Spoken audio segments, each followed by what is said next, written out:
Chairman Gerard Ahern. Present. Brian Holmes. Present. Jets. Present. Bradley Reed. Present. And Kay Stoner. Present. All right, the full board is present. Okay, perfect. So we'll follow the same protocol. Erica will sort of control the screen and any documents that will be put on the screen.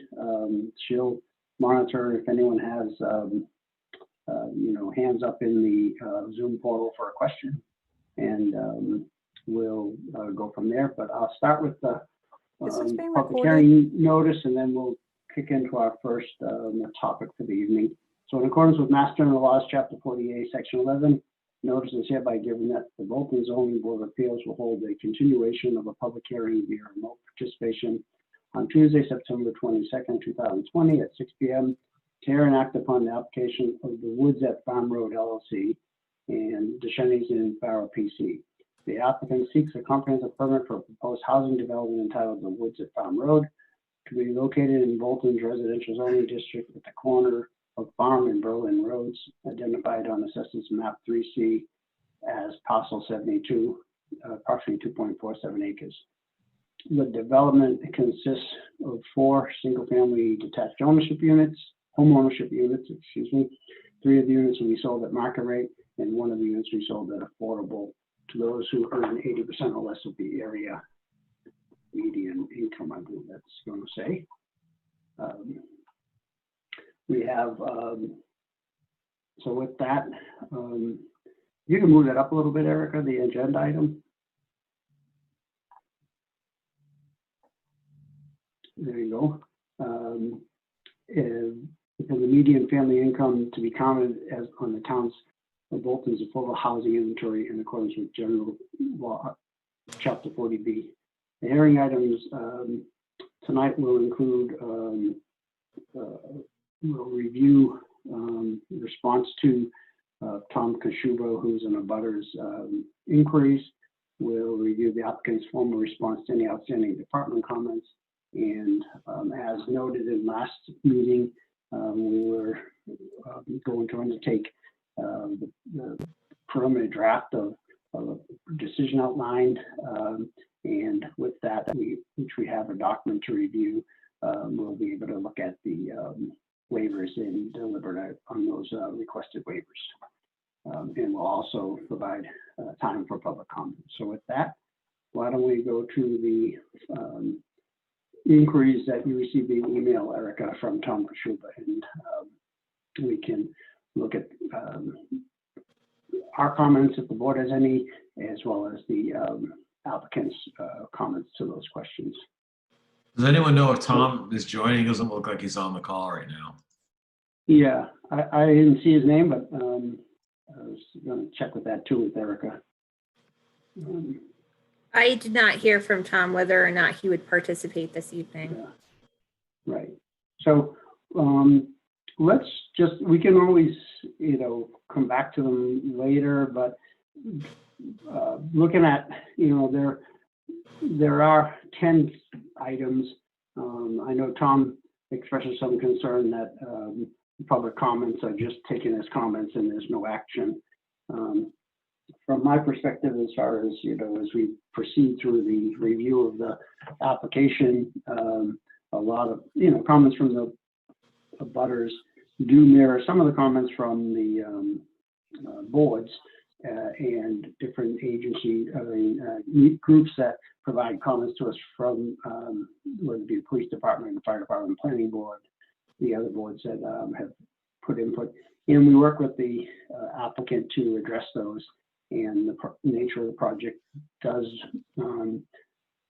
move along to address those comments, and we've seen that with the peer review and whatnot. So, while he may have a sense that the taking of the public comment is pro forma, from my perspective, I believe we try to incorporate whatever we can to accommodate the input of the town and those who make comments. So if we just look at the 10 items that are there, He has some questions about COVID. Certainly, we're all sensitive to COVID. May I ask a question? Who's asking a question? Andy, Oh, go ahead, Andy. Yes. I have a question for Erica. Are there any development projects in town for which operational limitations or requirements have been added, which are solely due to COVID-19 pandemic? Not in regards to the boards that I work with. So planning board and zoning board of appeals, we have yet to implement any conditions or operational requirements relating to COVID. Not yet. So it's my opinion that anything we add that relates specifically to COVID might be treating this developer and owner differently than others in town.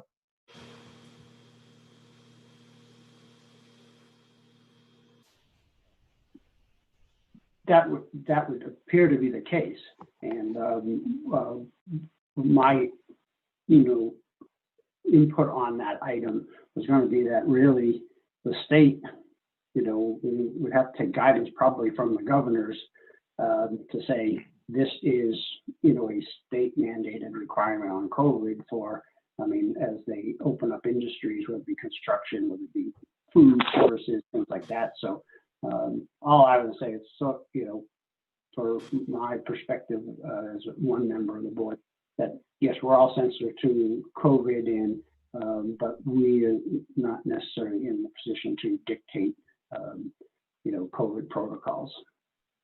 Wouldn't Are that come there- under the Board of Health as more their jurisdiction than not this board? I don't see us imposing health conditions on as part of a project because we don't have the expertise in that area. Right. So. And my question would be, are there conventions that other people are following in similar projects? So is there a precedent for it? Is there like a standard operating procedure that people are following these days for these things that we could reference? Mr. Chairman, if I could. Yes. I don't know for a fact, but I expect that there are state guidelines Right. that are applicable to construction activities in Massachusetts at this point. And as I noted in my response to that letter, we are certainly required and will adhere to any and all state regulations relative to COVID. There's just no question about it. We will and have to adhere. Right. Yeah. So that, and that is, without having seen I did see your comments, but without even before the benefit of seeing those, that would be my assumption is that yes, we're all required to do comply as best we can with that, whatever state or local regulation around COVID is. It only behooves us to do so, given the nature of the virus, and that to do so is at your own peril. So to not do so, so then the second one, bonding, penalties, fines for non-compliance, and all requirements, schedules, and agreements. Again, we traditionally, we have within the building permit structure, non-compliance processes. We'll outline in our decision, whatever we can as far as normal operations and things like that. But we can look at that aspect of it, if anything, on fines should be included, but I believe that really it's, we can't again hold the project up to any different standards than other projects in town. The third item on COVID, reduced hours, again, hours of operation are going to have to probably be based on the town's permitting process and construction process as far as what they allow builders to do, unless the state change the operation of hours. So again, we'll have to fall back to some of our guidance from the building inspector and the town protocols as far as what is the normal considered hours of operation. Compensatory actions for impact to butters. The applicant is, be required to maintain the construction or the permit based on the decision that will ultimately be done. And I believe the abutters will have, if they think that there's been an impact to them, they'll have to either bring it up with the building inspector or whatever when that impact is identified. Plan for placement of all materials. Again, I think that's going to come up with in the construction process, and how the applicant will respond to that in their questions. Their response. Eric, can you bring that up a little bit so I can see the other items? Contractual commitment to complete restoration of every inch of disturbed lands. Again, we will look toward the applicant for their response on that, but again, they'll have to, complete the project as it's going to be ultimately documented in the final decision, in my perspective, so that the building inspector would not allow them to proceed with occupation and things like that unless things were done properly. Blocking of roads, moving of equipment and things like that. I believe, whatever the normal protocol is for whenever police or anyone else has to be involved with, roads, when there's construction, they'll have to get that approval. They being the applicant to continue to go with the work. The schedule of PPE usage by construction crews, again, that I believe he's talking about personal protective equipment, and that will have to be in accordance with whatever construction guidelines and state guidelines and things like that. Schedule work times for all construction, start to finish, non-compliance, engage in bonding, fines, penalties.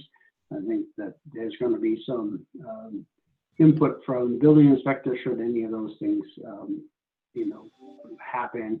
If they went to the building inspector with an issue, the building inspector can, have access to the permit. They can look at it even to the point of having a cease or desist. So I think, my understanding of these items is that we will address what we can in the decision, but a lot of them probably will be addressed by the normal course process of how projects are normally treated within the town and whatever state requirements that around COVID that are then imposed on the developer and or their construction teams. Anyone else from the board have any comments on those? And then we can have Doug Descheney's, I know he prepared a commentary list that he can just go over that in case his comments will be different or more detailed than what my understanding of these items. No, I think these answers here kind of sum it up pretty well. Thanks, Brian. So Doug, to that point, do you want to just, in case there's anything you want to highlight from your perspective, certainly you're going to be, as the process concludes with some type of decision, and then when you get into the process of the construction phase, that, at some point, if that is how it works out, that you'll be dealing with the abutters. So why don't you give them your ideas of how you would address these items? Yes, Mr. Chairman, members of the board, good evening. For the record, Douglas Deschene, representing the applicant. I would make the board, like to make the board aware that in addition to myself, Bob Pace, a manager for the LLC, is here. Sept Donahue, our engineer, and also attorney Melissa Robbins, one of my partners. I have a personal matter that I have to attend to later this evening. Oh. And so I am unfortunately limited to 7 o'clock in terms of my participation. However, I can assure you that Attorney Robbins and our team are more than prepared to address the issues and the discussions going forward. But I will respond to your question. I did receive Mr. Kashuba's email yesterday, and I did provide written responses to them, although quite frankly, his comments seem to be addressed to the board. But I did provide our position in any event. And quite frankly, I do, for the most part, my responses are that, we agree to be held to all applicable terms and conditions under the comprehensive permit. As I know, the board will take into consideration the fact that we do need to be treated as other projects are treated. Therefore, we will meet, the applicable COVID standards that the state imposes on us. And with respect to things like work hours and parking on streets and staging of materials, as I've stated in my response, we expect to be fully compliant with all standards under the town's regulations and under the building inspector's building permit. So I think the board is understanding of that, and based on the discussion I just heard, I think that, Mr. Kashuba's concerns can be adequately addressed by the board, and my client will adhere to those conditions that are, reasonable and consistent with other projects in town. So, I will leave it to the board to address Mr. Kashuba directly, but I believe from a philosophical standpoint, we are in agreement with the board. I do, while I have a moment, would like to say that, with respect to some of the follow-up action items that were discussed at the last meeting, I did provide you a written copy or a written response to the Conservation Commission comments and questions that we discussed at length with the board last meeting, but I did want to provide those answers in writing for the record, and I know you have them. Mr. Donahue did provide to the board a well access plan. The question was raised, how are we going to access the well? And so we did provide a plan showing how we would do that.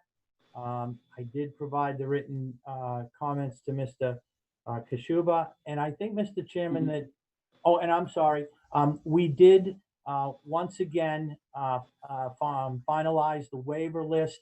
You'll recall we discussed at length our request with respect to the front yard setbacks for units 3 and 4.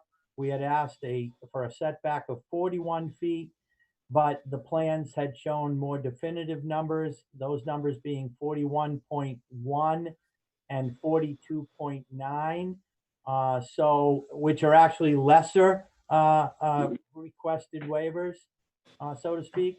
So I did update the waiver list to put in those specific numbers. So they now read 41.1 and 42.9. So those were just the little housekeeping things, Mr. Chairman, that you had asked us to do. And I just wanted to make sure while I was still available that I was able to provide you our response to those requests. So at this point, we do believe we've provided everything that's been asked of us, and we look forward to discussing the waivers and the decision. Okay. I have a quick question while you're still here, Attorney.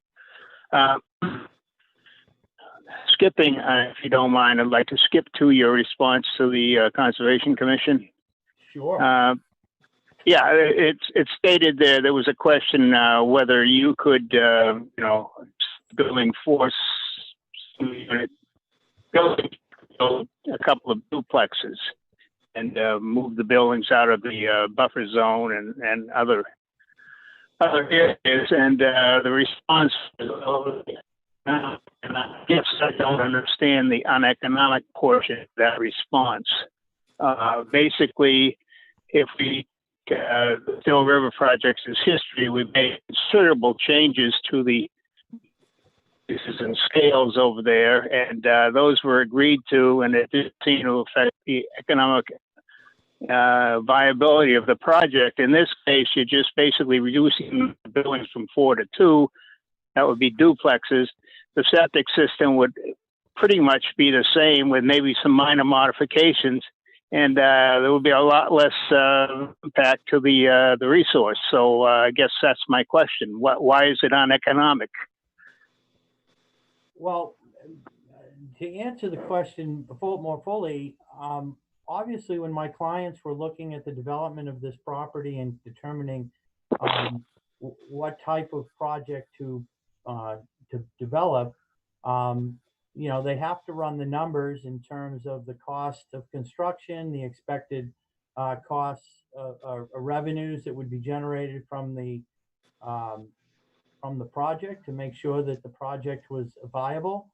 But also we did look to make sure that the project was consistent and fitting with the neighborhood. I'm not aware that there are any multifamily or duplex structures in the general vicinity or neighborhood. It is, as we know, a predominantly single-family residential area. And my client wanted to produce a product that would be not only consistent with the neighborhood, but quite frankly, a product that he could build and sell and make sure that this project was economically feasible.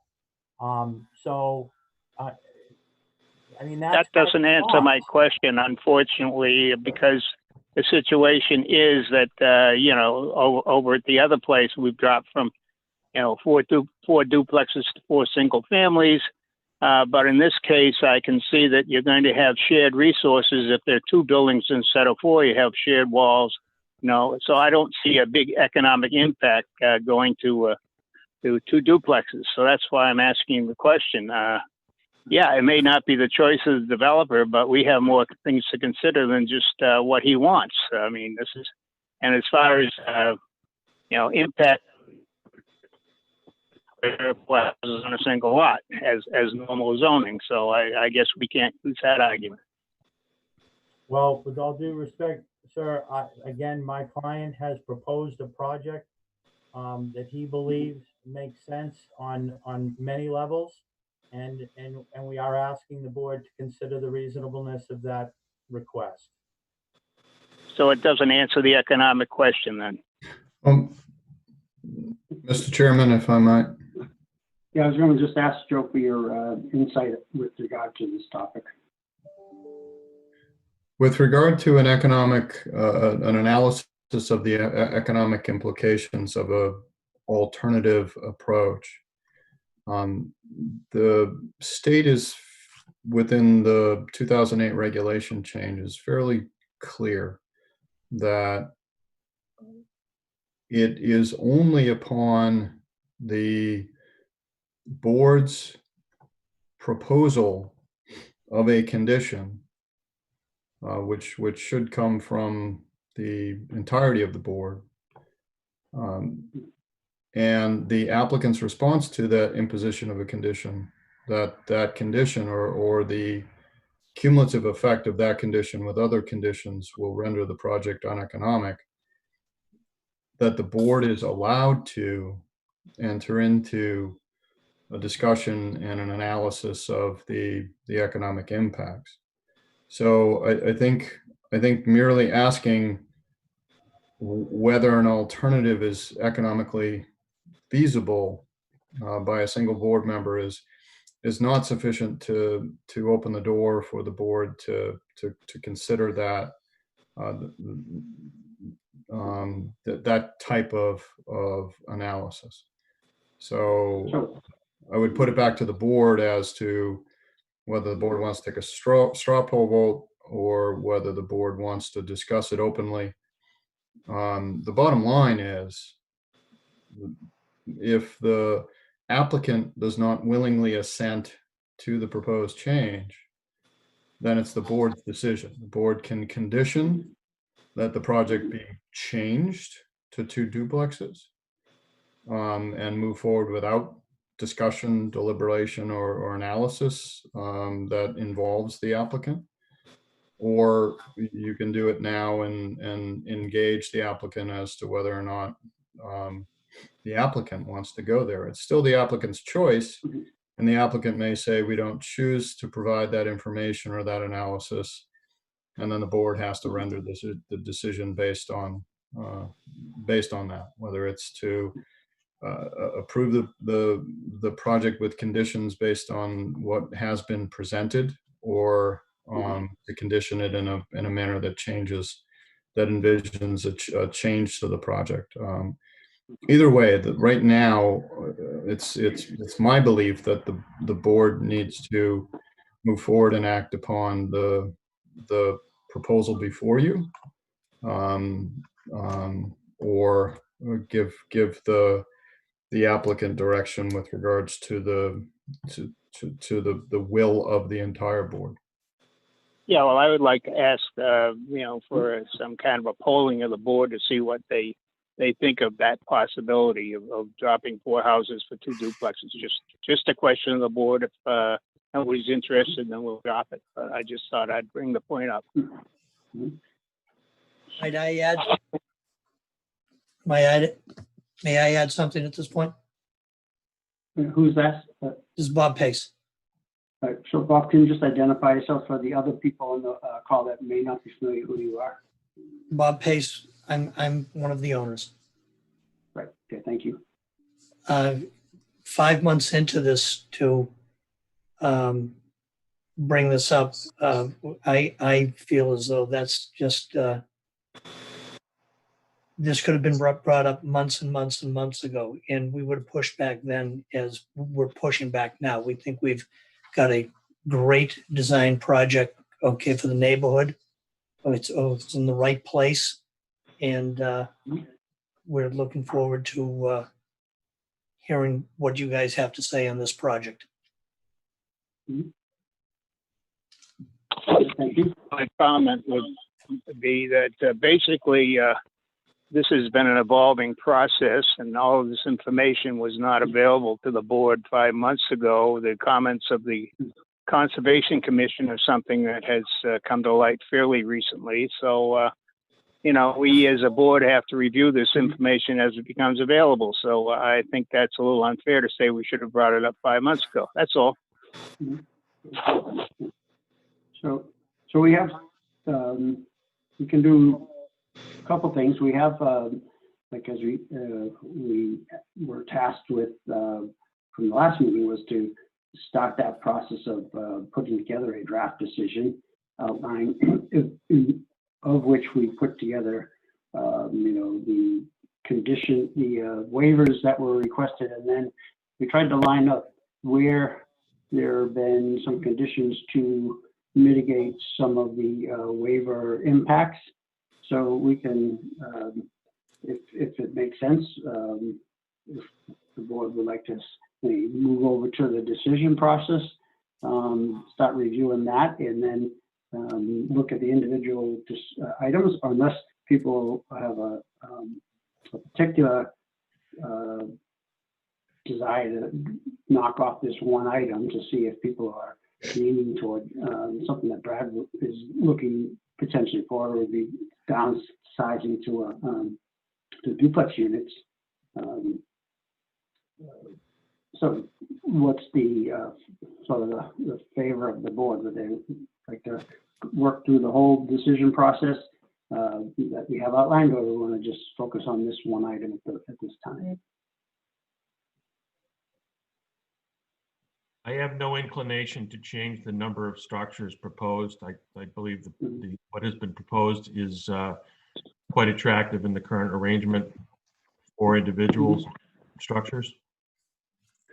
Okay, I know there's been a lot of work toward getting to this sort of outline in this arrangement, and I concur with that, if it's conditioned properly, that it may be a viable outcome, but again, that's my input as well. I agree. I agree with Andy. I also feel like I don't think I've seen a duplex unit yet that I like the looks of. And so I'm not sure they would fit in that spot. I like the single family home idea much better. Okay. So given, I guess that answers it. We'll drop it. well, not that, well, we don't want to, we'll just be sure that when we look at that item, Brad, as I say, we're in the document, we've tried to line up some of the conditions that we would try to work into the waivers so that we can help mitigate, impacts. So certainly when we look at that, and certainly again, make your feelings known, because it's we need all valuable input. So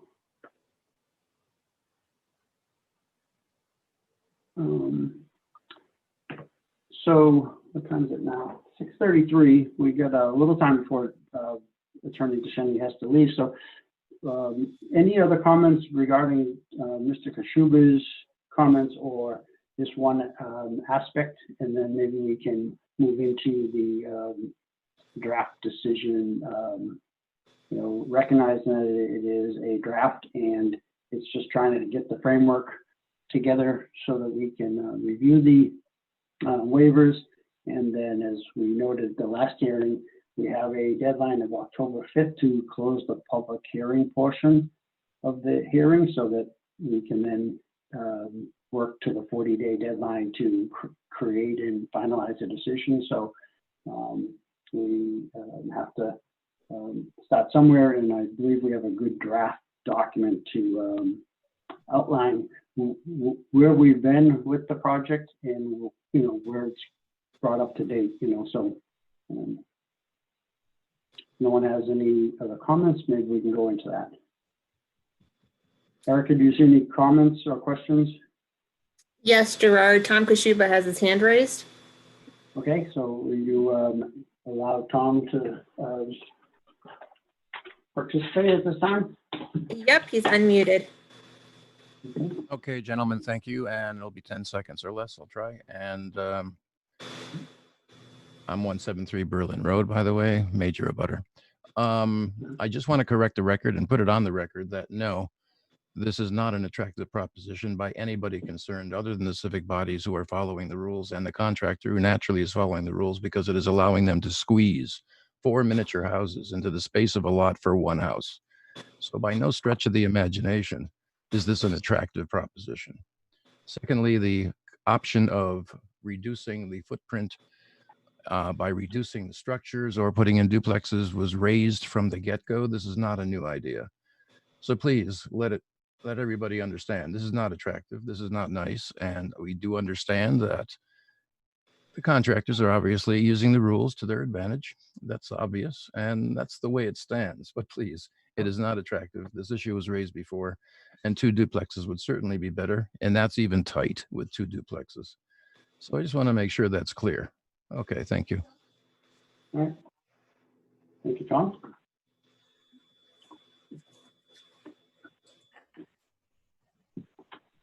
So, Eric, any other questions raised? If not, let's move on to the next item, which is actually a decision. I don't believe so. Okay.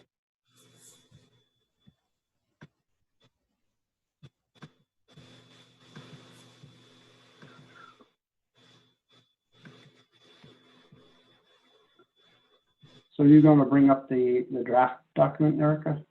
I will right now. Oh, okay. All right. There you go. All right. So the board members will probably recognize this outline as an outline we use in our decisions. So, I mean, the first, multiple pages are, as it states, it's procedural history. I don't know that we have to go through each item. I think certainly before we, we get to the decision phase after we close the public hearing, where we actually finalize the decision, some of these items we can just, tick and tie to make sure that the procedure history is correct. But for purposes of trying to get to the meat of the decision document, Erica can flip through these to get to the point of the waiver request that we'll have to address. But again, just you'll see there's some placeholders for meetings that we'll ultimately get to for when we have to close it. We identify the public comment documents that we've received, and we try to embed in there wherever practical the responses that we've received to date, whether it be from our peer review consultants, whether it be from the applicant, so that this document we believe gets us to the point where we the most current understanding of the project. And again, it includes our Horsley Witten. It includes Hancock, which is Joe Pisnola's company, as far as items about the project. So you'll see there's several pages of this. Certainly, I know Erica just distributed this recently, so people may not have had a full amount of time to go through it 100%, but certainly we'll have time between now and when we actually decide on the final decision. But bringing this up to speed, it brings us to sort of section D, the requested waivers and the exceptions.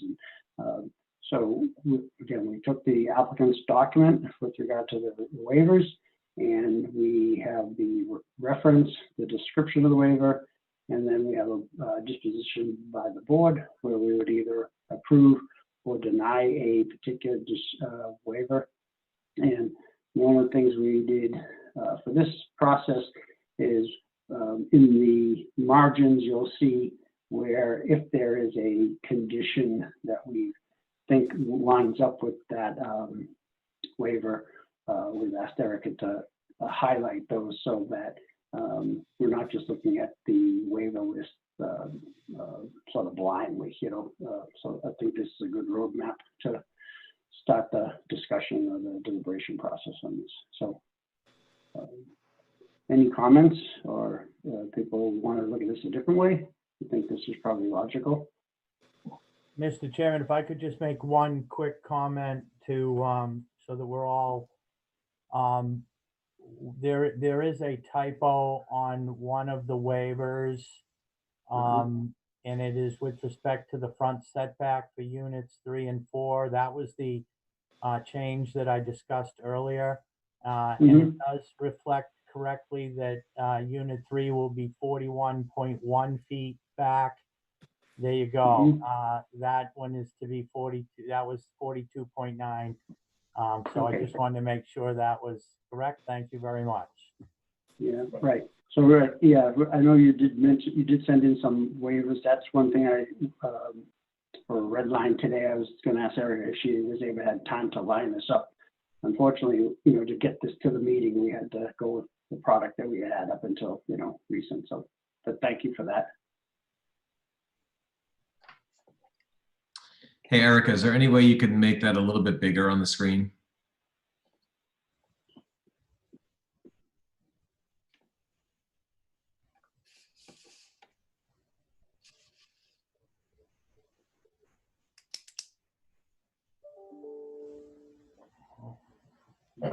Okay. That better? Thank you. All right, so why don't we go to the top of this, Erica? And hey, Joe Pisnola, question for you. So where we're deliberating on this, is it a straw where we sort of ultimately say our indications are that it's an approval or denial, or because I don't think we would vote on the actual approval or denial until we have a final decision document. Is that correct? No, Mr. Chairman, I think you're free to do whatever the board chooses to do. If you want to vote on the waivers, certainly that's a binding vote. The vote doesn't have to necessarily happen in any certain format or order, as long as it's done either during the public hearing process or within the 40 days, after the hearing is closed. It's really up to you and what you're comfortable with, whether or not you have all the information that you need to deliberate. Certainly, you could pick off the easy ones and maybe table for additional deliberation anything that any of the members have need more discussion on. Okay, thank you.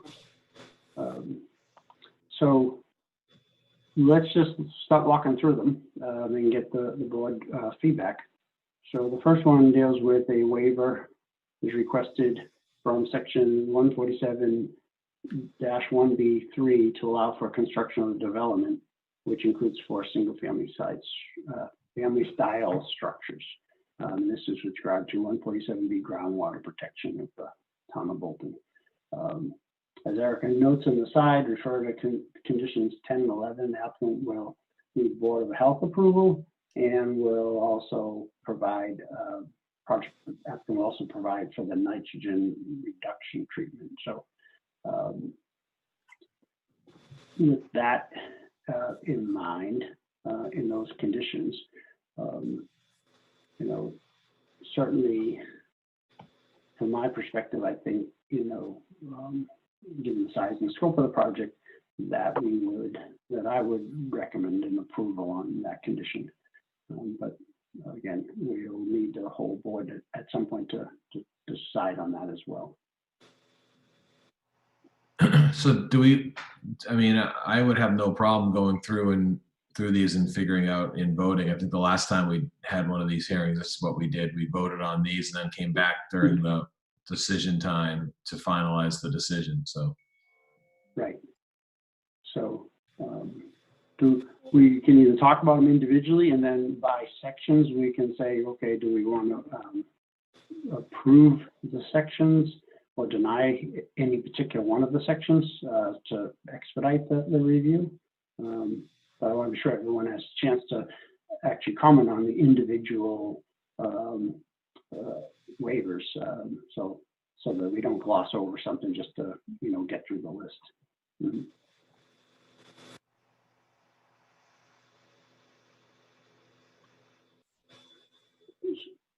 So why don't individually, if the board could comment on the waivers, then we can maybe as we get to the end of the section, if we highlight any that we think that we would be inclined to deny, we can, or if we believe we need more information before we can vote on that one. But if we can get through these sections, it would be somewhat helpful to frame us up for, getting to the point where we have to close the hearing and then actually do the final work on the decision. yeah, so I say we go through them. Okay, yep. So I said this first one, given the conditions in the what the applicant has already spoken to as regard to their desire for the full building of 4-unit structures versus any type of other alternative layout, and what we've done to date, given that the applicant will need the Board of Health approval ultimately, and they have the nitrogen treatment, I'm inclined to approve the waiver, but as I said, we have to get all board members' input on that. Yeah, with the conditions, I would approve it as well. Do we? Mm-hmm. So I don't know if we want to go through each one of them this way, or if we want to. Does somebody need to make a motion to approve them? How does that work? Well, I guguess let's first hear if anyone has any other feedback or comment on from the board, and if not, then maybe we'll do I said, if we want to go through them all, maybe we can do one motion by section, so we do all the groundwater Yeah, or all the wetlands. That's a good idea. So does anyone else other I have than no myself or no Brad? concern with number Okay. one. And also Brad would or, note that even okay. if we had been talking about 2 duplex structures, we would still have this waiver. I just want to point that out. Correct. Yep. So, okay, well, given that this is the only groundwater protection item 1, do we have a motion to approve or deny this item?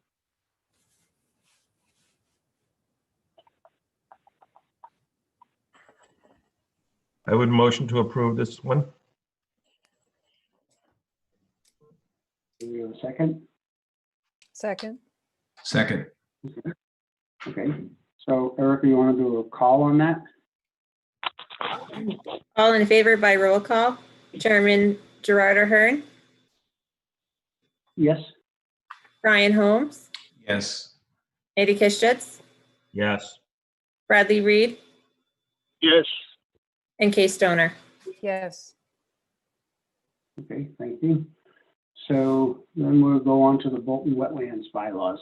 So again, you'll see the bulk of them all deal with this 2.233-2 sections with regard to allow the units 1 to be located 50 feet from the wetland. The next one is allow unit 4 to be 76 from the wetland. So let's first deal with those 2 because they're both unit specific, and then the others deal with the wells. So as Erica noted in the conditions, talking points sort of are the condition 7 relates to wetland bylaw and waiver. A notice of intent will need to be submitted to the Bolton Conservation Commission. And also the condition 13, the failed drainage structure within Berlin Road will be placed at the expense of the applicant, and new structure will provide a minimal improvement of runoff to discharge in wetland resource areas. So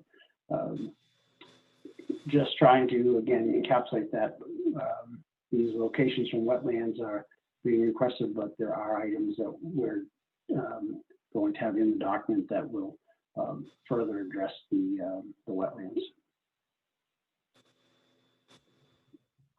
So from my perspective, again, with the work that has to be done, or the additional the notice of intent process, as well as the the improvements that have been noted throughout the process to get the project to where it is that it currently stands, that I would recommend, from my perspective, the approval of those 2 conditions. I agree.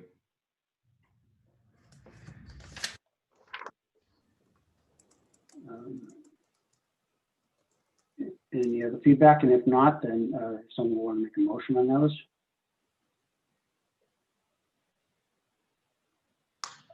I guess I will motion that we approve these first 2 wetland bylaws as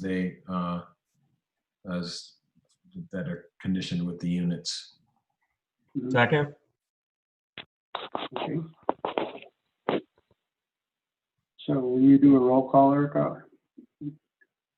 I will, hold on 1 second. Yep. All right, all in favor by roll call?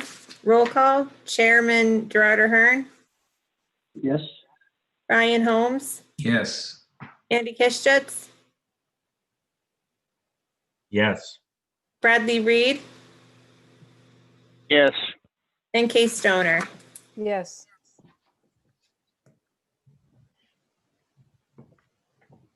Okay. So the next 2, again, they're both wetland bylaws, 233-2 section,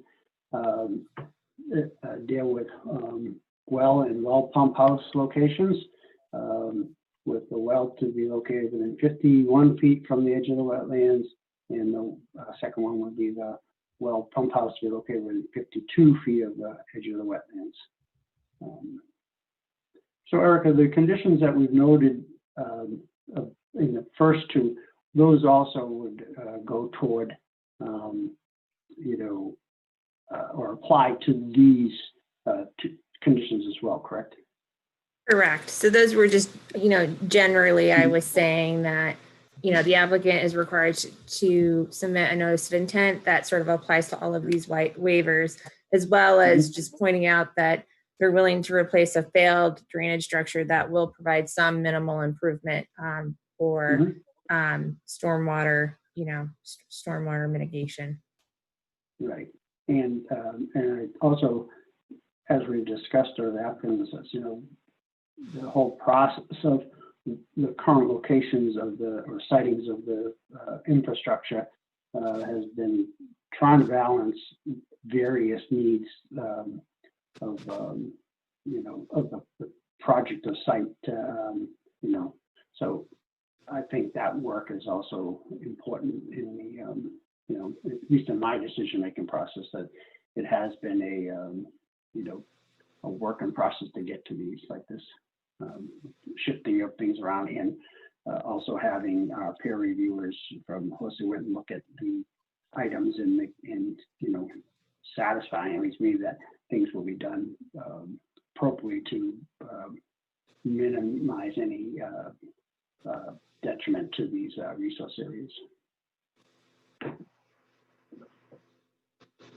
So I would look at these two items with the 51, 52 feet from the wetlands. I would recommend approval from my perspective. But any other board comment? I'm comfortable with those two yet, so I would be a no vote. What's that? I said I'm not comfortable with these two items right now, so I'd be a no vote at the moment. But that may be from the Board of Health and other stuff. So What would you need, Brad? Is there additional information? Or, well, I'm concerned about some issues with the wetland and the well becoming polluted, and if that supply becomes polluted, then we have a problem. So that's all.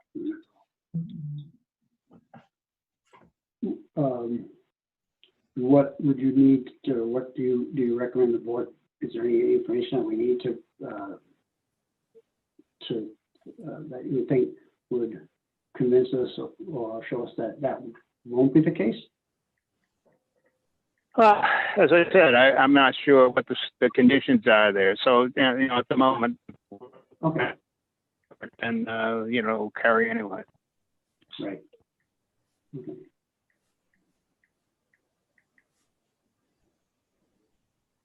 So they don't have to be. Let's say we can have this preliminary vote on these and see how they follow. So other than Brad, and anyone else have any comments on these? Yeah, I have reservations as well. I agree Okay. with Brad. I have reservations about that. Okay. So do you want to table it for further discussion, or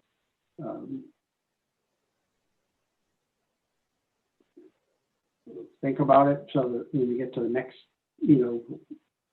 Some input from Board of Health. What's that? It would be great. Some input from Board of Health on it, I guess, from my point of view. Okay. All right, so why don't we move on to the next item? I thought we had, sorry, this is Brian. I thought we had some dialogue from the Board of Health on both of these, not these two and the next two, one that had to do with the sewage and the well. Erica, is that true? That is correct. So at our last meeting in August, the board had asked for the various boards to weigh in on specifically the waiver list. So I did reach out to the Board of Health, and they had provided the board with a letter. And the two comments essentially that they had, one was relating to the sewage disposal system, stating that, you know, they recommended the nitrogen reduction treatment, which the applicant is providing. And then the other comment was, it was simply a statement that DEP would need to weigh in whether the water supply is a private water supply or to be considered a public water supply. Right. And I believe based on the analysis that was then provided by the applicant, or the scope of the project being 4 single-family units with 3 bedrooms, there'd be 24 potentially people, and to be a public source, it had to be 25 or greater. So I think it was determined that it wouldn't be a public water supply. Is that correct? My understanding of the regulations, Mr. Chairman, that Right. DEP considers 25 or more is a public water supply, and they consider 2 persons per bedroom. Right. So, Mr. Chairman, if I could also weigh in that Sure. I'd like to point out that the Board of Health did not have a negative comment with respect to our locations, our setbacks for the well and septic, especially when we agreed to provide the nitrogen reduction, which is why we did that. But also, I do just want to remind the board that those proposed setbacks are in fact consistent with state requirements. So it is only a waiver from the local bylaw, and that we will and fully intend to meet all state requirements. okay. Thank you for that additional information. So, Yeah, given I Erica's update on with regard to the Board of Health, do we want to go back to those 2 items or do you still have the same reservations, Brad and Kay? I still have my doubts, but anyway, you know, we have these local bylaws for a reason, and I'm just, you know, the attorneys can casually throw them into the dumpster, but I'm not that convinced that, you know, we have a unique situation in this town where there's no public water supply and there's no public sewage system. So, sorry, but I'm not convinced. Okay. Yeah. Mr. Chairman, could I add some clarification on the well location? And this is? This is Seth Donahoe with Ducharme Dillis. Oh, sure, Seth, go ahead. Okay, for the record, Seth Donahoe with Ducharme Dillis. We're providing the civil engineering, land surveying, and environmental consulting for the project. In locating the well, we took a look at the Town of Bolton Board of Health regulations for private wells, and they actually allow wells to be up to 25 or as close as 25 feet to the wetlands. So we're not requesting a waiver from the local Board of Health regulations for that. And we're actually doubling the minimum required distance in this case. So again, it's not the Board of Health regulations, it's the Wetlands Bylaw that you're dealing with here. That is correct.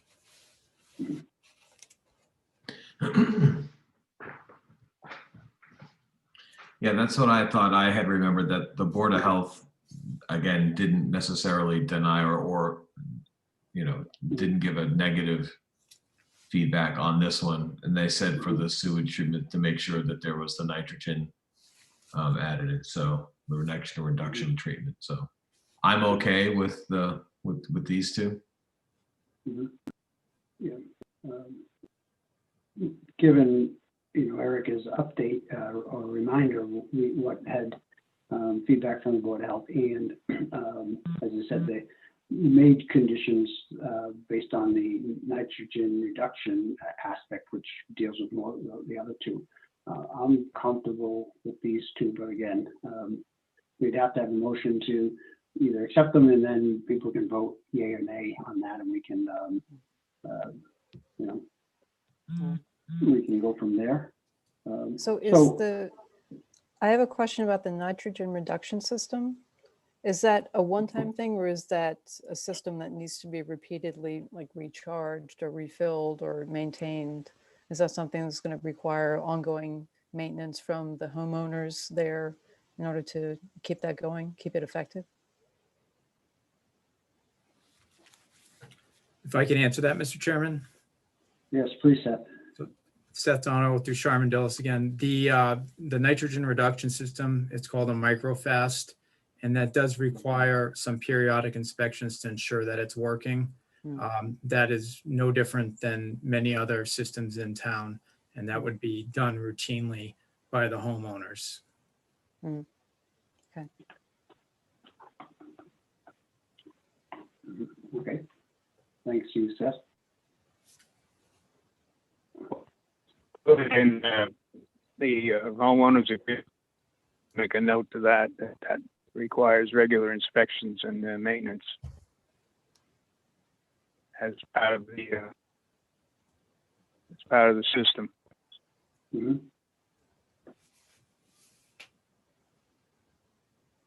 So how is that documented, either Seth or Attorney DeSantis, if you're still there, or Melissa Robbins, if you've taken over him at this point? Yep, I'm on, Mr. Chair. Good evening, members of the board. Attorney Melissa Robbins. I'm in for Attorney Doug DeShane, who had to step out. I think it's actually already conditioned in your comprehensive permit, which I did have a quick opportunity to go through, but an operation and maintenance plan will have to be recorded. Also, these types of conditions are picked up in the homeowners association documents, and the board could also put a condition in likewise that they're maintained as properly designed.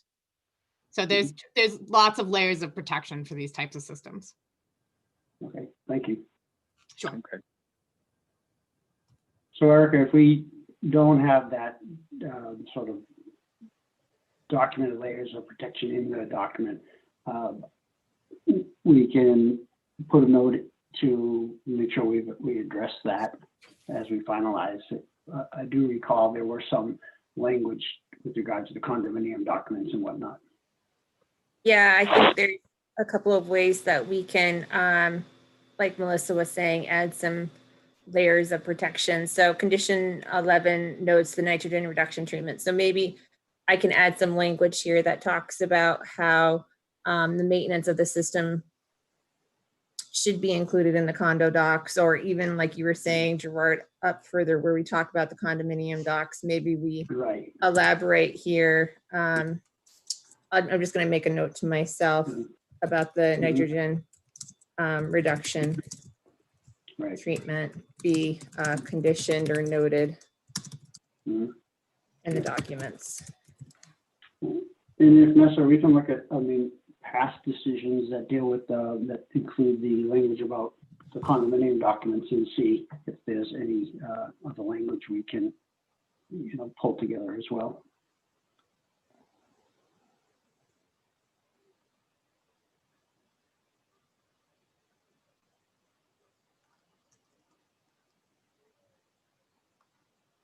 Okay, so let's go back to that.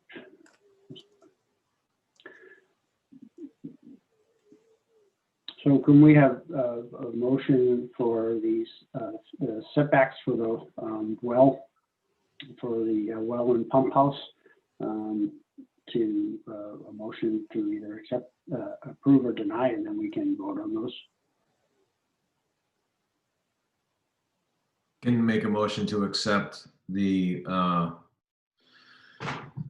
let's see, where are we here? It's the proposed well and the proposed well house. Yeah, proposed well and proposed well house. Okay, do we have a second on that? Second.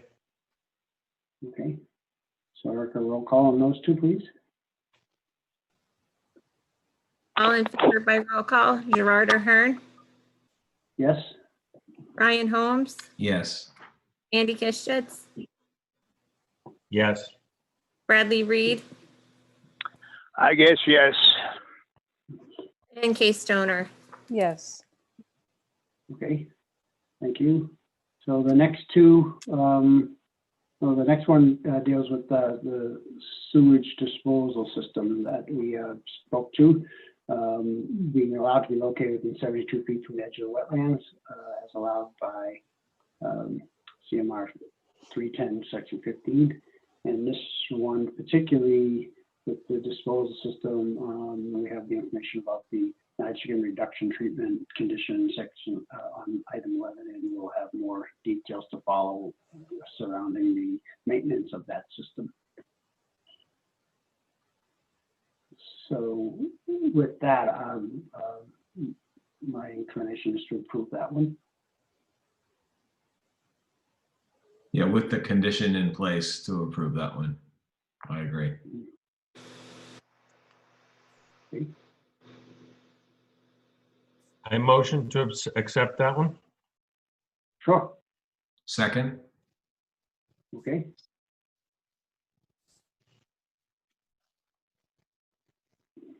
Roll, Erica. All in favor by roll call.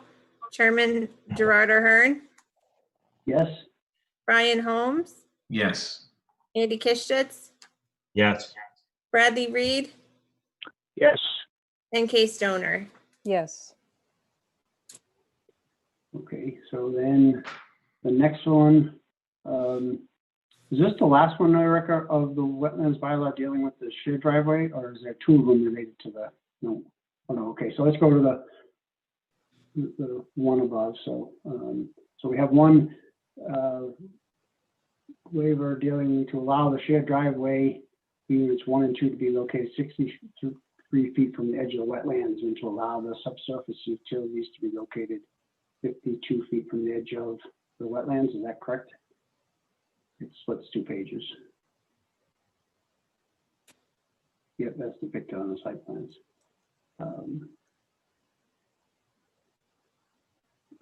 Do you see it, Gerard? Yep, I saw it. Yep. No, Oh, okay. there's no, that in concert with the other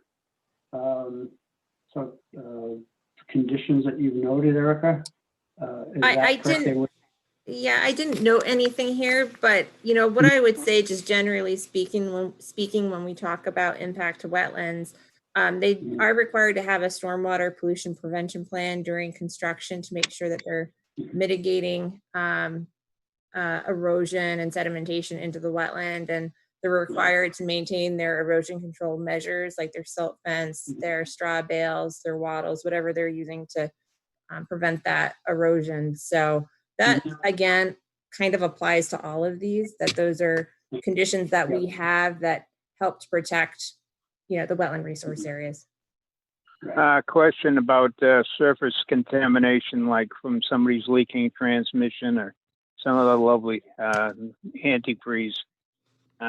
Is there any kind of, you know, swale protection to keep that stuff from going into the wetlands?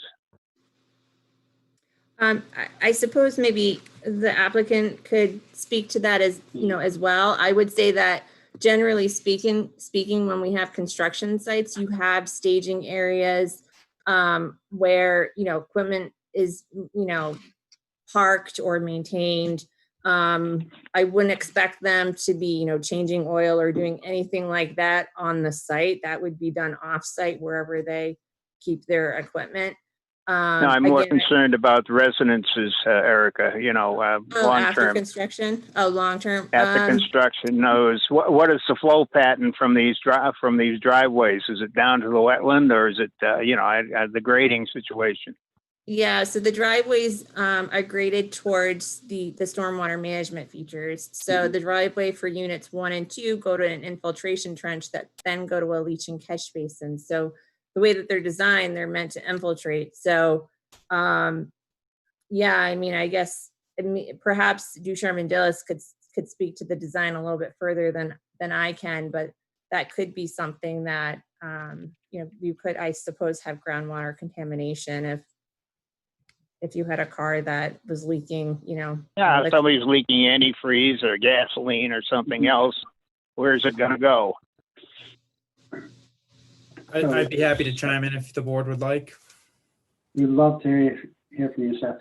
So to remind the board that these units do have garages, so it would be feasible to be parking the vehicle in the garage. That would limit the chances of anything reaching that stormwater system. And as Erica mentioned, the stormwater management system as a whole will have an operation and maintenance plan, which provides certain checks and balances for each individual feature. So they would be required to monitor those. And if something is going towards those, then the source would be abated with its regular checks. It's not something that long-term, this feature could just fill up and go unnoticed. It has to be checked. And then in the case of unit 3 and 4, that actually has a catch basin there. So that has a sump in it, an area where any contaminants or road runoff or salt even from the Sanders could be collected, and then that's cleaned out regularly so that it is not infiltrating. Mhm. So why wouldn't a similar thing be for 1 and 2, or just? So the answer I got is there's nothing to prevent contamination from a parked car in the driveway going into the wetland. So, but he basically told me. Well, no, No, I think all it these doesn't- features are in place to prevent runoff from going to the wetlands. Right.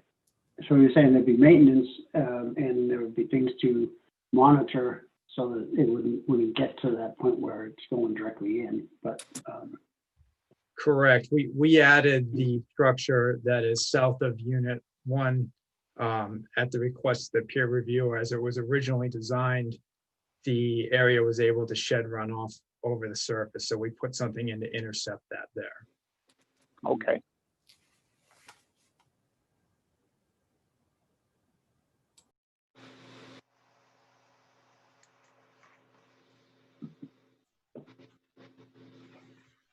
so Erica, do we have language in the sort of back end of the document where there's conditions or items that will address this as well? I believe so. I believe I conditioned the operation and maintenance plan. Yep. Mhm. And we can take a look at that condition, and if it needs to be elaborated on for additional protection, we can certainly do that. Or we can call out the specific plan that they have identified, the structures that they have that Sept reference, as part of the peer review. We can, again, beef up the document as required or as necessary.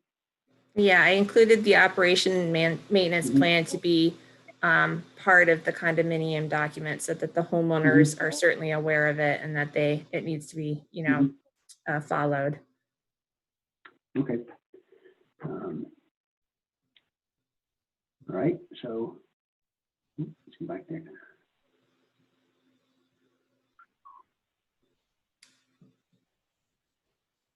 Any other comment on this one in regard to the shared driveways for units 1 and 2? And if not, do we have a motion? No, on that one? Yeah, I'll motion to approve the wetlands bylaw regarding the shared driveway 1 and 2. Okay. Do we have a second?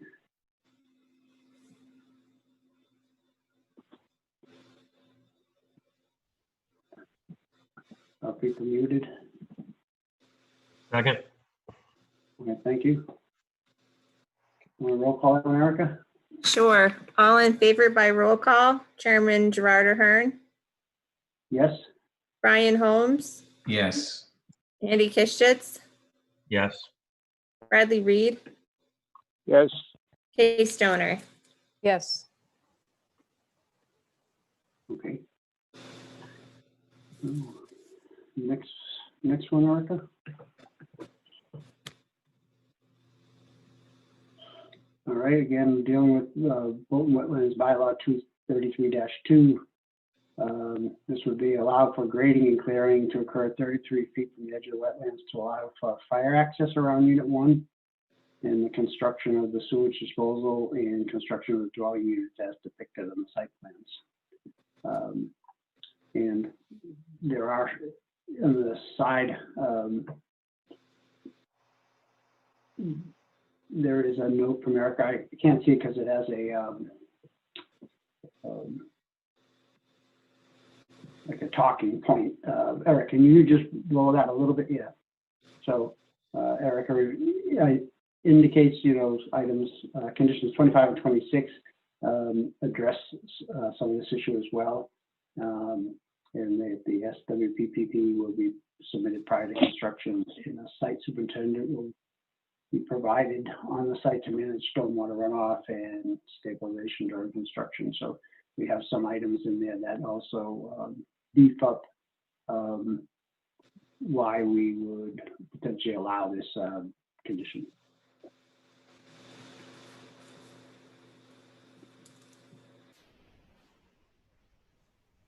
So with that additional, those conditions, I would recommend we approve the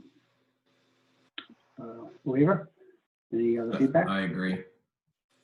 Yeah, thank you.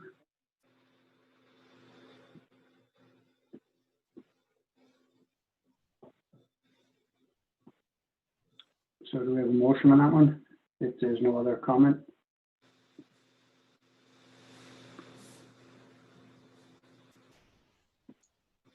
Yeah, I can motion again to approve the waiver for the grading and clearing 33 feet to the edge of the wetlands for unit 1. Okay, Second, thank you. Okay. So it's been All seconded in and favor? All in favor by roll call? Chairman Gerard Ahern, yes, Brian Holmes, Yes. Andy Kishitz, Yes. Bradley Reed, Yes. and Kay Stoner. yes. thank you. So the next waiver deals with the removal of the existing structures within the 25-foot buffer zone and improvements of the 25-foot buffer zone area depicted on sheet 7, C70 of the comprehensive permit.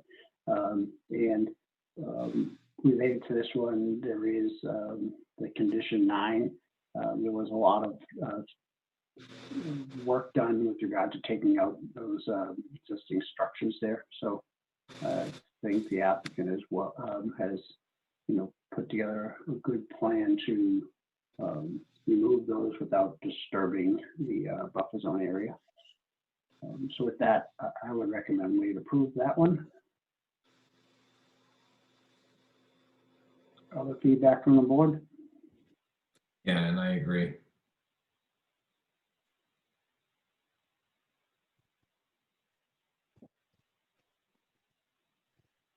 And if no other comment from any of the board members, if we have a motion on that one?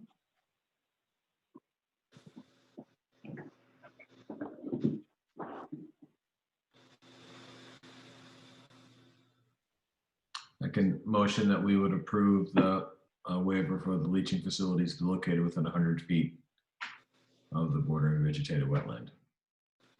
Well, no, this is we're dealing with the. I don't think we're addressing. Sorry, I read the wrong one. Yeah, sorry. Removal of the existing structures within 25 feet of the buffer zone. Second, Thank you. All in favor by roll call? Chairman Gerard Ahern, Yes, Brian Holmes, Yes. Andy Kishitz, yes. Bradley Reed, Yes. and Kay Stoner. Yes, okay. Thank you. So that gets us through the Wetlands Bylaw waivers. And now we're on to Board of Health items. So the first one deals with the leaching facility to be located 10 feet from a property line as allowed by 310 CMR 15, and 10 feet is proposed. Is that duplicative in there, Erica, the way that's worded?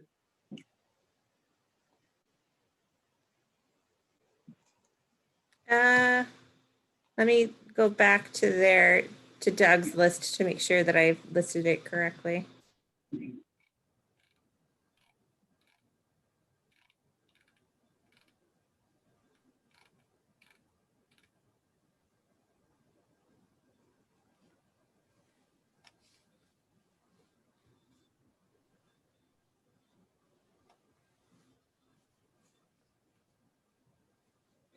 You know what? Erica, I don't believe that one is applicable. I apologize. I think that wasn't even in the list. I don't know how I made that, how that made it into the list. So let me just cross that out. I apologize. All right, sweet. Okay, Okay. we can All right, move on. thanks. Move on to the next one. To allow leaching facilities to be located within 100 feet of a bordering vegetated wetland. 72 feet is provided, as allowed by 310 CMR 15. So with regard to this one item, is this the applicant will provide for the, is that the nitrogen reduction treatment? I can't read the, because of the location on the screen. Yes, you're Mhm. correct. That's what I had stated there. Okay, oh yeah.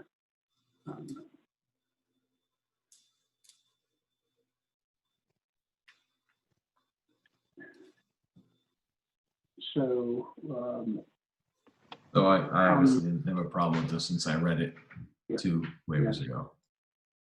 okay, and I'm of the same opinion. Any other feedback from the board, or do we have a motion on this first Board of Health item?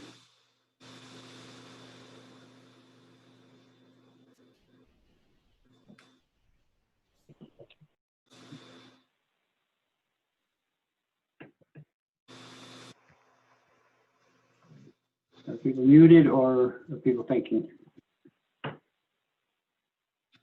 I'll make a motion to approve to allow leaching facilities to be located within 100 feet of the bordering vegetated wetlands. Second, A second, thank you, Andy. All in favor by roll call, Chairman Gerard Ahern, Yes, Brian Holmes, Yes. Andy Kishtitz,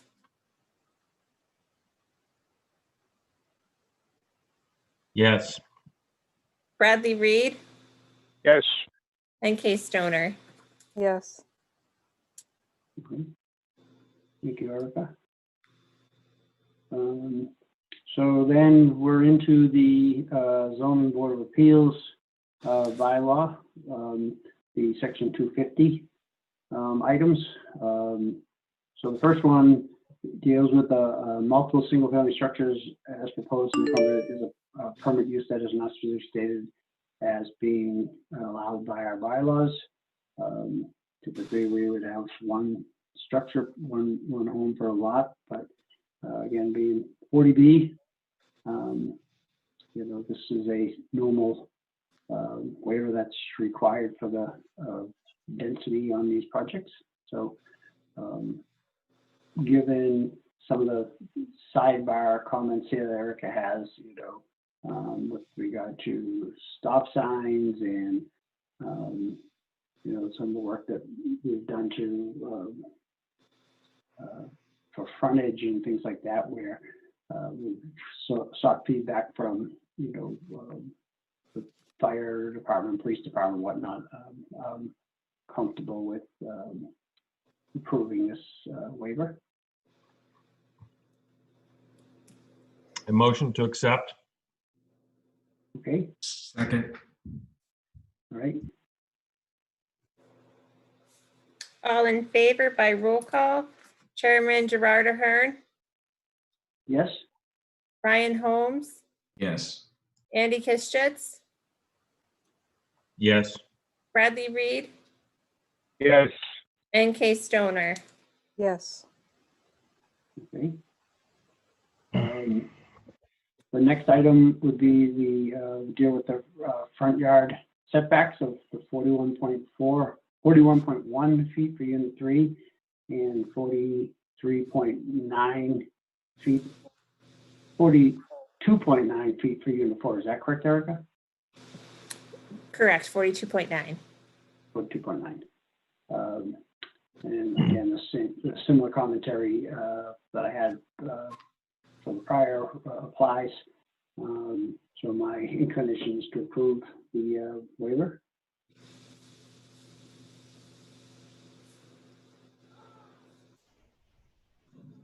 Yes, I agree. So I guess motion to approve. I would just comment that this, the board is not making any determination of whether this is a front yard. We had this discussion before that it was unclear whether we have a front yard and a side yard setback or two front yards. So we are taking this action as a sort of an abundance of caution in my mind.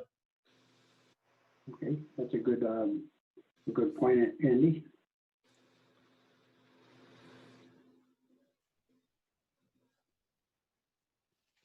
And if we. And Brian, did if you we- make the motion? I did, yes. I would second the motion. Okay, All in favor by roll call? Chairman Gerard Ahern, yes, Brian Holmes, Yes. Andy Kistitz, Yes. Bradley Reed, Yes, and Kay Stoner. Yes. okay.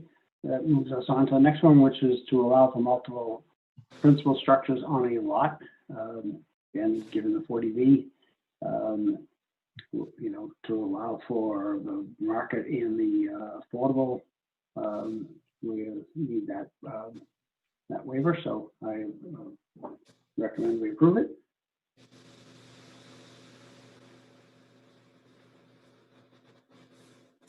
Yeah, agree. Motion to approve. Second. All in favor by roll call? Gerard Ahern, Yes, Brian Holmes, Yes. Bradley Reed, yes, Andy Kistitz, Yes. and Kay Stoner. Yes. okay. The next item within the zoning bylaws, waiver is to allow for two shared driveways on one lot, each providing access to two single-family dwellings. And again, the fact that the fire department has looked at this, the layout and the stop sign issues and whatnot. Yeah, I believe it'll help the flow on the site, and so my inclination is to approve the waiver. Yes, I agree. And I would say it's a motion to approve. Okay.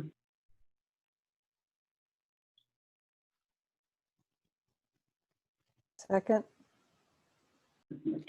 All in favor by roll call? Chairman Gerard Ahern, Yes, Brian Holmes, Yes. Andy Kistitz, Yes. Bradley Reed, yes, and Kay Stoner. Yes. great, thank you. You want to move up one page on this document, Erica? Does that address all of them, or do we have others? There is one more. One more. So this deals with the scenic roads bylaw, section 250-24. what is the So- need for this one? I don't understand why the planning board can't do this. Why does this have to be waived by this board? Well, as part of a 40B, the applicant, my understanding is the applicant, has to come to us for the initial, feedback or waivers on these, or. Well, couldn't they just approve it as part of a scenic road bylaw rather than having to go through a waiver? That's all. It's just a point of clarification. Normally when I was on the planning board, we approved waivers to the scenic bylaw when appropriate on the planning board. That's all. So just a I question. believe because and I agree, I have Joe Prisnella chime in on this, but, where the zoning board is considered the authority to, collect the, consolidate the comprehensive permit so that the applicant doesn't have to go to all the additional boards to get waivers and get their treatment. So I think that's why it's in here, but Joe, do you have any feedback on that?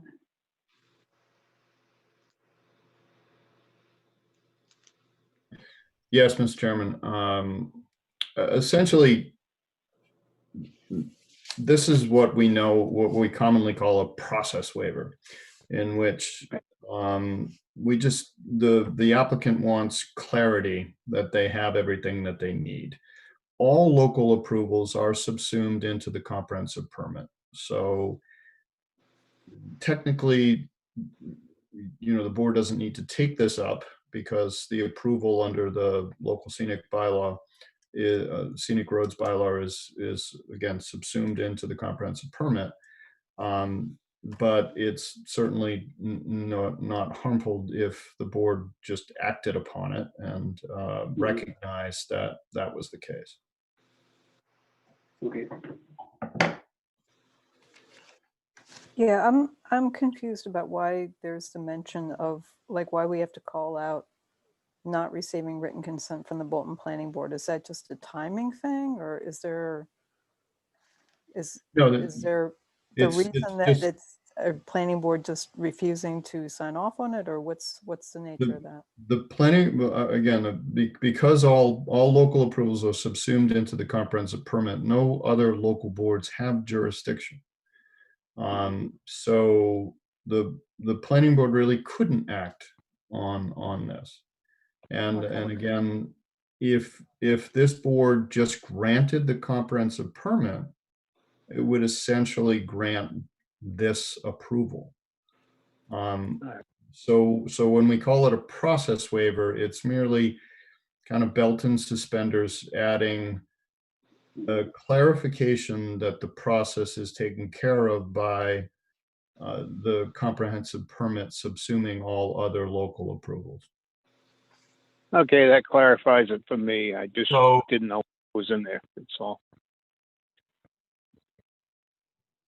So the Bolton Scenic Road bylaw specifically addresses the planning board, so we are sort of dragging that language into our waiver. Is that correct?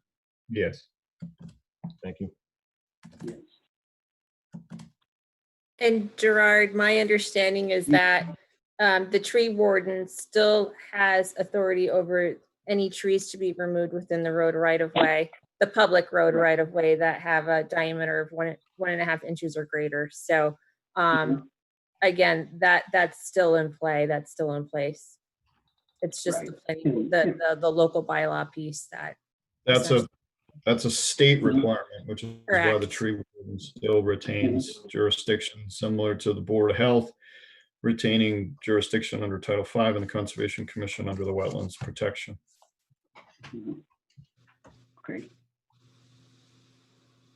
So with those clarifications, I mean, I don't know if we have to specifically call it out in the decision as a process waiver, as you described, Joe, but if you recommend that we do, then we can update the language in the body of the decision in the conditions area. But given the dialogue on this, my indication is that we should, that I would recommend to approve this condition.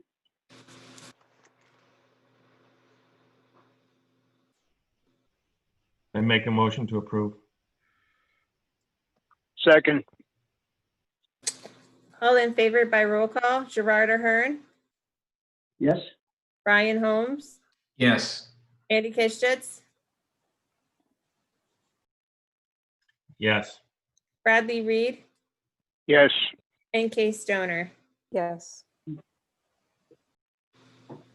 Okay, thanks.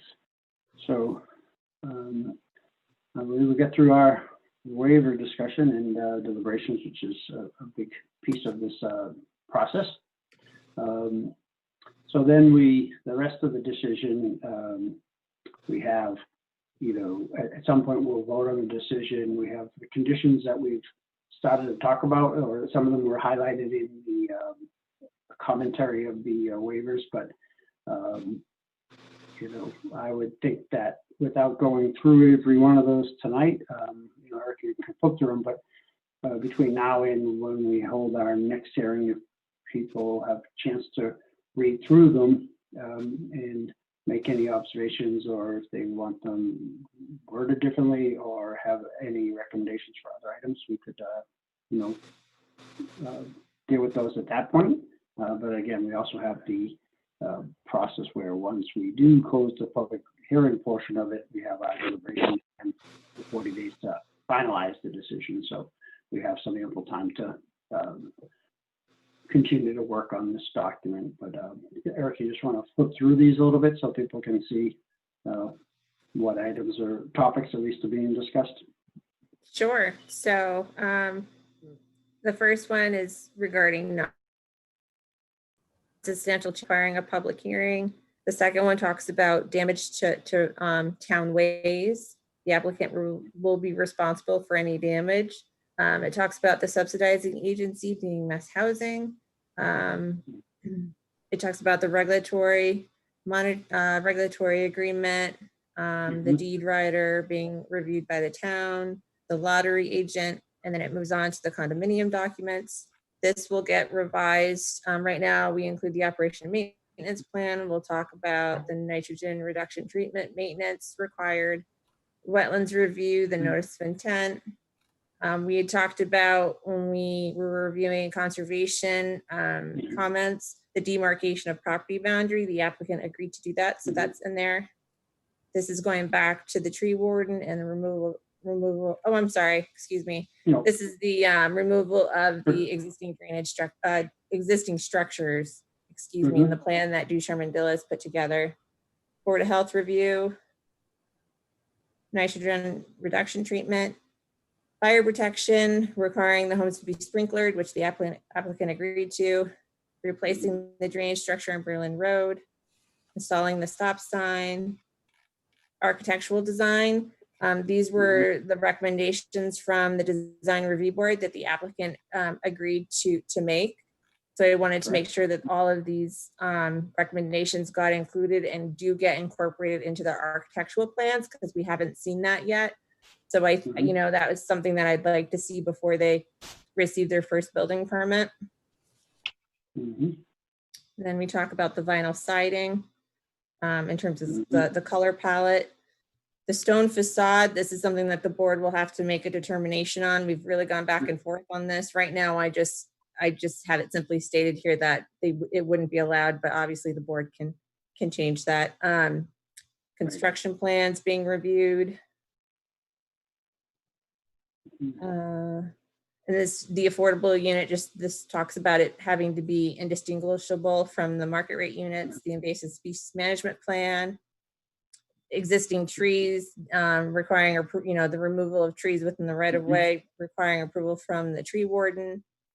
Landscaping talks about the sugar maples along the intersection and having the tree warden present when they're installed. Construction being in accordance with the site plans and all applicable laws. The SWIP, which was recommended by Horsley Witten, is in here. Stormwater and erosion control management on site. Construction hours of operation. This is a standard condition that we apply across the board with zoning board of appeals, board of selectmen, planning board. This is a general condition that we always have in our permits. Construction oversight, having our consultant be out at site reviewing, making observations of construction. Pre-construction meetings, staging areas, street sweeping, making sure fill material is clean, no tree stumps buried on site. Occupancy, just making sure that they have emergency access to the units before they actually begin building the units and issuing occupancy. Post-construction meeting, cost certification, as-built plans, and then recording of the decision. And then we'd have our record of vote. So, so certainly, I think we got a pretty wholesome draft underway, and certainly request the board members to, go through it and compare it to any notes they've taken, or when we have our next session, if we have, all our public documents together. If there's items that people want to refer back to say, oh, do we need to include something in, or if there's something from Wetland that, we've missed that we can add in. But And if the applicant has any feedback on some of these, if they have any proposed edits to language that they want us to consider as putting the document together, we can do that as well. Do you envision, Joe Pisnola, that that's the process between now and when we close the public hearing?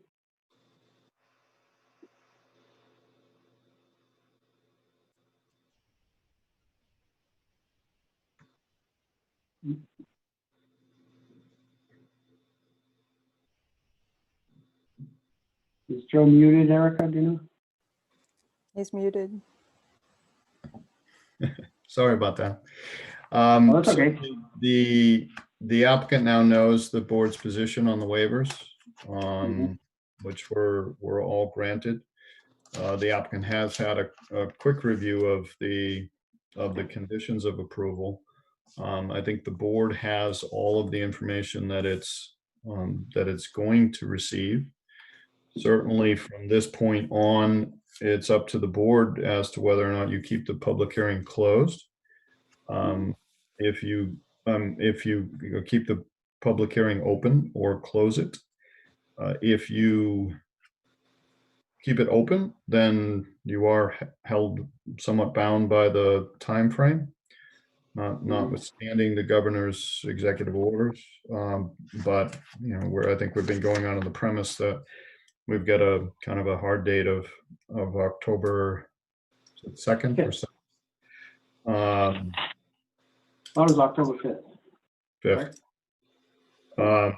But certainly, if the board were to close the hearing, then you've got 30 days to do all of this additional deliberation, review of conditions, and finalizing the permit before actually taking a vote.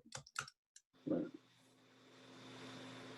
So if we had to have another hearing, if we were going to work on updating this document or where people who just received this document within the last day or so, if they had any feedback that they want to incorporate before we close the hearing, we'd have to have that last hearing date on or before October 10th, October 5th, correct? You have to close the hearing before the 5th, but that doesn't mean that there can't be substantive input from the board members on the decision.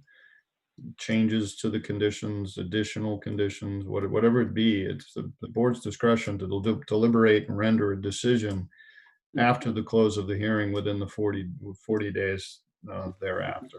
So all you're leaving the hearing open for is additional input from the applicant or the neighbors, if you so choose to take that input, or if the board feels there is additional information that needs to come in. But all of the deliberation and discussion over this draft, really we're ahead of the game in doing so before the close of the hearing, to again give the applicant the opportunity to discuss any conditions that they feel may have risen to render the project uneconomic. So I was thinking that we would, to facilitate once we do close it and we have the 40 days to wrap up the decision, that we use this time between now and the 5th. If people had the availability for a meeting early October, we could, do a second draft of the document so that we'd have, anything loose ends, any additional loose ends tied up and documented in it, so that we'd feel comfortable we could close it, and we wouldn't be rushing toward items thereafter in the decision process. So, Mr. Chair, this is Attorney Melissa Robbins. If I may just add, we would like to participate in the review and conditions and work with Erica a little bit more, maybe working through these conditions. So we would request that the board leave the public hearing portion open to the continued public hearing. I understand that you have a short time frame, but if we have problems with scheduling, would be amenable to giving an extension to that October 5th deadline, just so that we could get this done cooperatively. I think the board and the applicant have been working cooperatively towards this, so would be amenable to Mhm. that if the board has scheduling issues. Okay, well, thank you. So with that, so do we have, calendar-wise, Erica, is October 5th, what's that date? That is a Tuesday? Monday, Monday. so it's a So, little less than 2 weeks away. right. So would we, so what do you need for time-wise to post a meeting? Are we In terms within of that posting, timeframe? in terms of posting the meeting, I only need 48 hours. It really comes down to how much time the board needs to review the conditions and then send any of their edits to me to incorporate in the document. Right. So, As well as and- the applicant. So, and to the applicants, you know, Sure. whether they think for 2 weeks they could send that to you so that we could have one final hearing on this before we would close the hearing. So if that can work, I mean, I looked at my schedule when I saw the date on the 5th, and I know I'm available, but again, I don't want to impose a time on the rest of the board if they're not available or it's too compressed.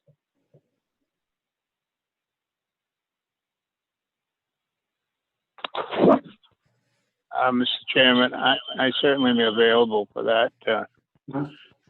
For the 5th, I think we could have a quick meeting on the 5th to deal with the loose ends and close the hearing. That would be fine with me. Okay, thanks, Brad. Does that schedule work for other board members? Again, it gives you a couple weeks to look at the document, and if you spot anything that you believe needs to be beefed up or edited or something else to consider, such that we could then do a quick overview that night of the 5th, and then essentially close the hearing and then work on the final decision in the 40-day required period. Yeah, that works for me. Okay, Can I make a comment? certainly. I believe there was discussion from the applicant about how to resolve the stone facade issue. Right. There was Two, sort of a proposal that was kicked around. Could we ask that they put that in writing so that we could review it, at the time of the next meeting, so we don't have to start over, kind of trying to formulate what our agreement's going to be on that aspect? I think it was pretty simple, Andy. Okay, it was, Just if we could just have it, sort of in okay. writing, okay. so we could just, move forward quickly on it instead of going back and forth on it again the next time we bring it up. Right, yeah, that's a good point, Andy. So, and I'm sure for Attorney DeShenny's or Melissa Robbins, either, I know there was some clear indication from Doug of what his expectation would be in the wording, so that one that would address the indistinguishable nature, but still provide the applicant have some flexibility as they build out the project to potential buyers. So if they have recommended language we can look at, Joe Pisnola can look at, we'll have it all there at that one point, which is good, a recommendation from you.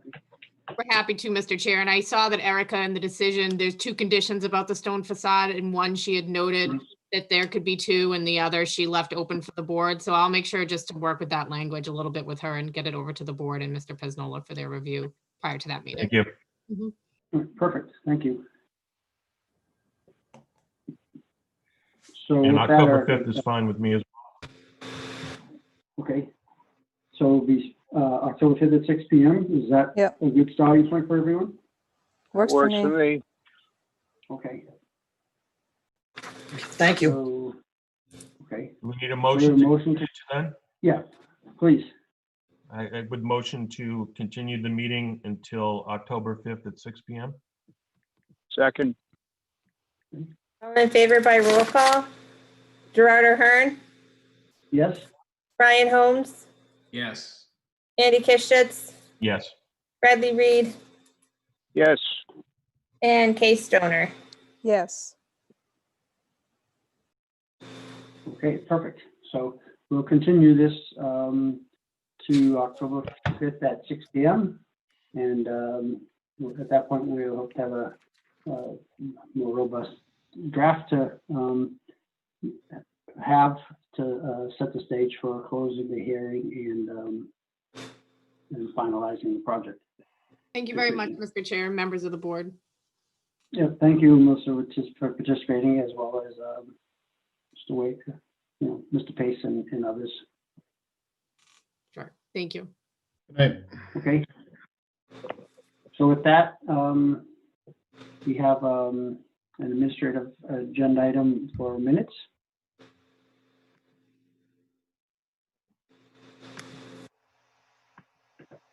I just have to pull them up. I'll have them up in 1 second. Perfect. Thanks, everyone. No problem.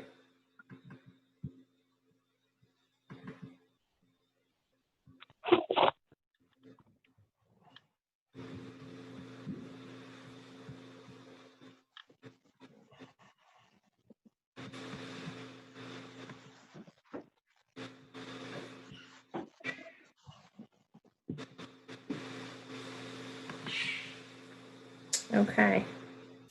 Mhm.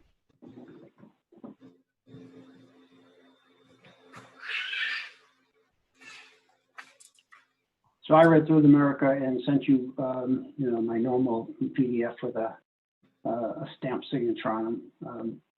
I found them to be, accurate and what I recall from the hearing and from my notes. So I would certainly accept them. I think the only nitpick item I saw was in one section, I think Berlin Road was lowercase Berlin, but that's about, Okay. It was about the extent of my comments. They were very well done. Was there also a mention of ROW for right of way in there? There could have been ROW. Yeah, I was thinking maybe we spell that out instead of just putting ROW. Yeah. Yeah. Yeah.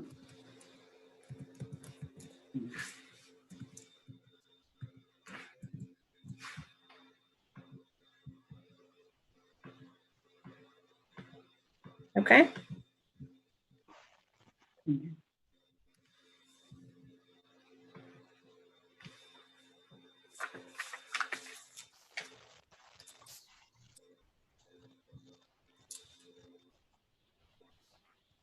Sure. Question just in general. After we approve the meeting minutes, how soon do you get them on the website so that I know, like, one of the questions or one of the comments from about Tom Kashuba in his most recent writing was that,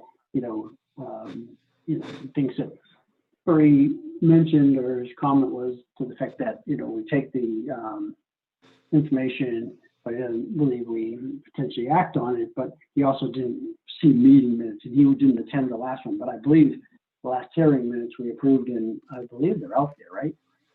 Yeah, all of the meeting minutes, at least for,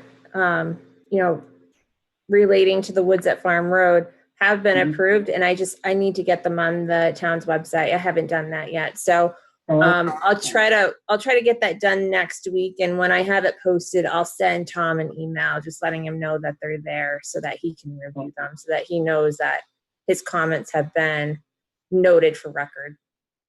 Yeah, right, because that's what I didn't look out there, but I made the assumption that the ones we've approved have been out there, because I'm like, well, I know we specifically at the last hearing went through comments and addressed, as well as had the applicant address. So I didn't want them to feel that we're giving them short shrift on, Right. soliciting feedback and just stopping at that point, Right. Mhm. No, I'll get those posted. My apology. I just haven't gotten to it, so I'll get them up. Can't expect you to do everything now. Thanks for all you do. No problem.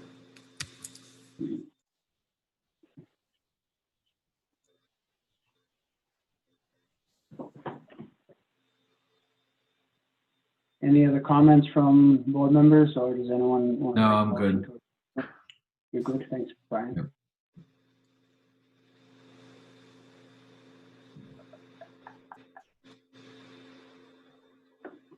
So we need to make a motion to approve the minutes. Yes, that'd be great. All right, I'll motion to approve the minutes dated August 25th, 2020. I second that. Okay, All in favor by roll call, Gerard Ahern, yes, Brian Holmes, Yes. Andy Kishitz, Yes. Bradley Reed, Yes. and Kay Stoner. Yes. perfect. That is it. Do we have a motion to That's it for adjourn? me. So moved. I I'll move that make a we motion to adjourn. Okay. Second. All in favor? Erica? Gerard Ahern, Yes? Brian Holmes, Yes. Andy Kishitz, Yes. Bradley Reed, Yes. and Kay Stoner. Yes. All right. Thank you, everyone. Thanks. Thank you. See you guys in a couple weeks.